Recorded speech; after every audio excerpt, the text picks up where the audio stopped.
Welcome back to Carlina Loom Studios. How are you? We are doing an evening video, so there's going to be some shadow on there because we've got lights. Anyway, I'm sure you do not mind. I've got a cool thing that we're going to try today, which is an abstract watercolor using a fork. I seen another lady using a spoon, and I thought, oh, cool. I think a fork would be really good because you can put the individual colors on the thingies. And yeah, so all we need is a fork. We need a larger brush. I've got a hake brush here, which is what size is that? Doesn't have it. It's one of the smaller ones. Anyway, a number 1, so that's just a number 1 hake brush, which is goat here.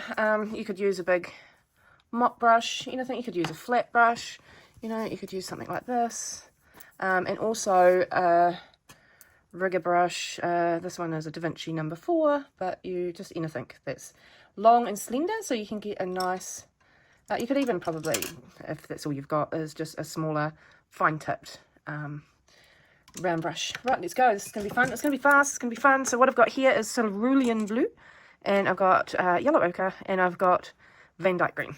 And these are all Mission Gold colours. Yeah, Mission Gold, which I really love. I was just filling palettes, so I've got my, get quite a wee bit on there. Ha! First time I've painted with a fork, but, if you've got, use what you've got. You can use a credit card, like that other lady used as a spoon. It's just something to apply all the paints at once, really, isn't it? So we will see. So this is just an abstract. We can finish it off with adding some bits and pieces.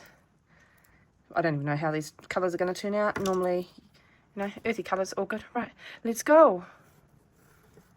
Right, we've got a few going like that. Maybe need to put some more on. That's all right. It is neat. How much fun is that? Right, put that in my water, obviously. And I'm just going to touch this just to wake it up. And move it around. Put a wee bit of water on. Run it down this way. And it just makes a lovely abstracty. Wake up some of that pigment. Move it around. Don't want that much pigment up there. Take it off. Soak it up. Push it around.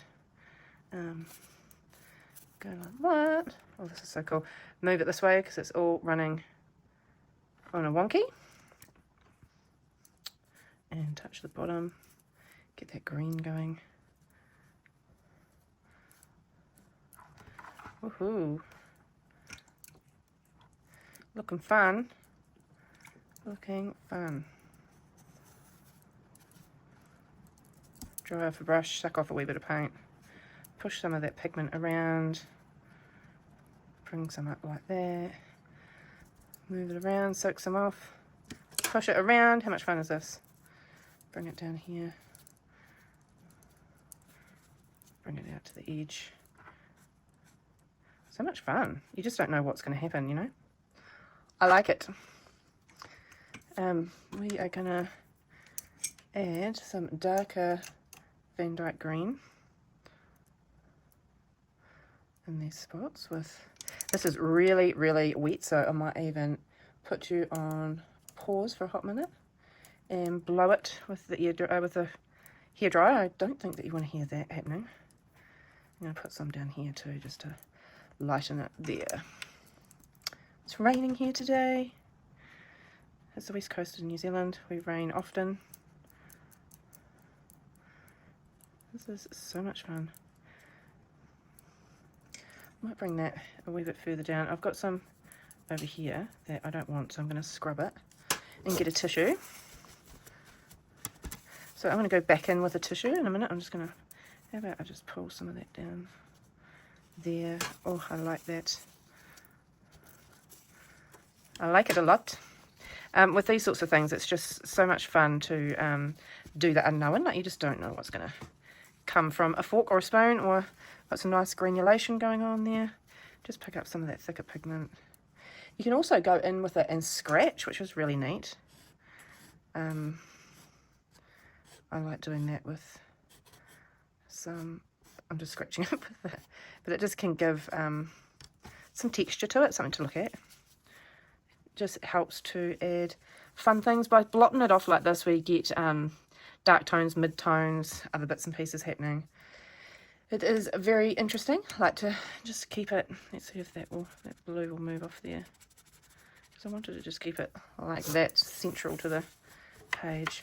With watercolor, I should have used ultramarine because that lifts really, really well. But never mind. Let's keep going. I'm going to get some more yellow ochre, and because the paint's really wet, it's just it's moving really well. Blending, making all the soft edges. It's great. I'm going to put a wee bit more dark in just to define where the start is. This is just abstract. We don't know. Let's just pretend. Isn't art all pretend? We don't know. Right, that looks good. I'm going to pause you and we will come back when it's dry. We're back. That didn't pause you. That stopped the video, but I will stitch it together. Right, let's keep going. Let's get some of that nice deep green, and let's just put some wiggly wobbly trees in there. Sorry if my hand's in the way. Just things that do not look alive.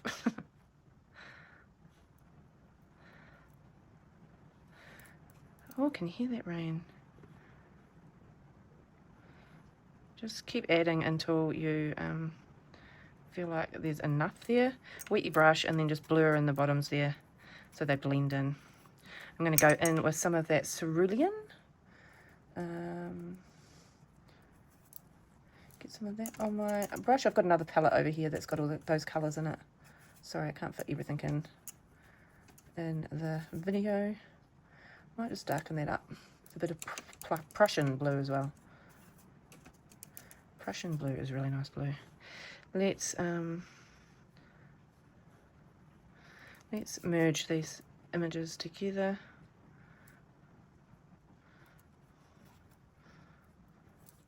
And keep going, make them smaller. My brush was a bit dry then.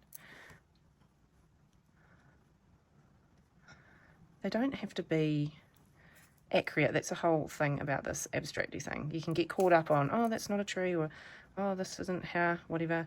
Just, it's the impression of it. Makes a world of difference. Is just, then just add some grass and some flickers. Helps blend it all in. Looks so cool, right? Doesn't have to be perfect, just let go. That is why it is called abstract art.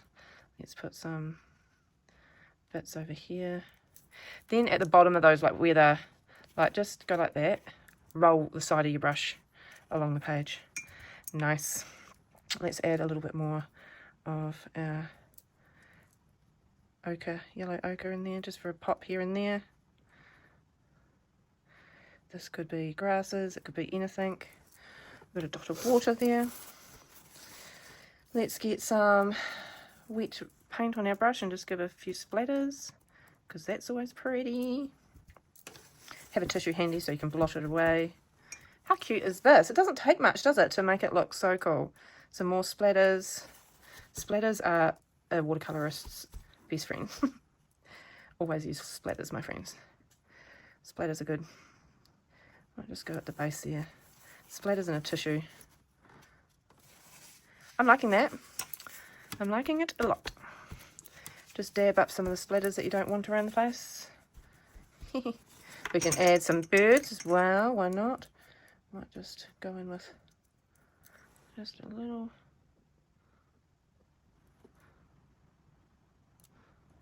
Just darken that one there up a little smidgen. You can do all sorts of trees. You can give them more limbs, give them less limbs, give them leaves. You can use a sponge. That's always fun. Have I got a sponge handy, guys? Why would I not have a sponge handy? Oh, here goes my sponge. Yay! I've normally got a little sponge somewhere lying around. So just get a little bit of your colour on your palette. Nice and thick with sponge work. You want it to be nice and thick. You want, and then you can just look at that. That just adds so much interest to it. It's great. It's like dots controlled, isn't it? You know. So yeah, just don't be fussy, guys. Just give it a go. Get creative and think, what else can I put paint on, and swirl it all around the palette. Just got a wee bit of yellow ochre. Push harder, get more of a There we go. Nice. I think that is done. It's so simple, so easy. Let's add a couple of birdies to it though, eh? Keep the birdies small. Don't do massive big birdies because that's not reality. Just a little tiny impression. Sometimes it's hard with these riggers, they flex. See, I mean, that there isn't even really a shape. What do you call that? But your eye is going to pick it up as a bird. So do bigger ones, do smaller ones. The bigger ones are closer and the further away ones are littler. Let's go one over here just to balance it out a wee bit. There we go. That is my abstracty fork painting. I hope you enjoyed that. I can't remember the lady that I seen doing it with a spoon. But I've done these sorts of ones quite a few times, especially with credit cards or just even applying it with a brush. So it's not a new idea. It is a fun idea, but I'm sure people have been doing it for yonks. And you can use, let's get rid of some of those dots. You can use inks as well. You can, I think she also used a pastel to add. And what one did I have? I had Canson, 300 gram. Not sure if it would say if it's 100% cotton, so then it must not be. But that was fun. I hope you enjoyed it, my besties, and we'll see you next time.